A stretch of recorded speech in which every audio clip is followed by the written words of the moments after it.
Employee cultural এছ'চিয়েশ্যনৰ তৰফৰ পৰা শ্ৰী বাসন্তী পূজা অনুষ্ঠিত কৰা হৈছে মাৰ্ঘেৰিটা থানা ৰোডত।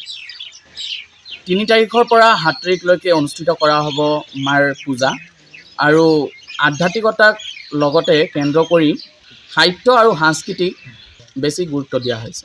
লগতে আমাৰ এইবাৰ এখন মুখপত্ৰ বসন্ত সংলাপ বহুভাষিক মুখপত্ৰ উন্মোচন কৰা হ'ব 3 এপ্ৰিল সন্ধিয়া 6 বজাত।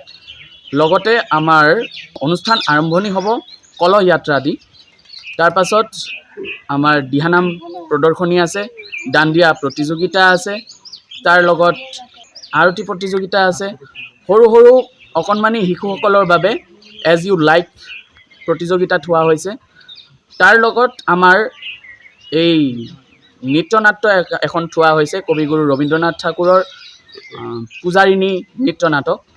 তাৰ পাছত আমাৰ নৱমীৰ দিনাখন আমাৰ সাংস্কৃতিক সন্ধিয়া এখন পাতিবলৈ লৈছোঁ। গতিকে মাৰ্ঘেৰিটাবাসী ৰাইজক আমাৰ তৰফৰ পৰা সকলোলৈ আমন্ত্ৰণ জনাইছোঁ। ধন্যবাদ।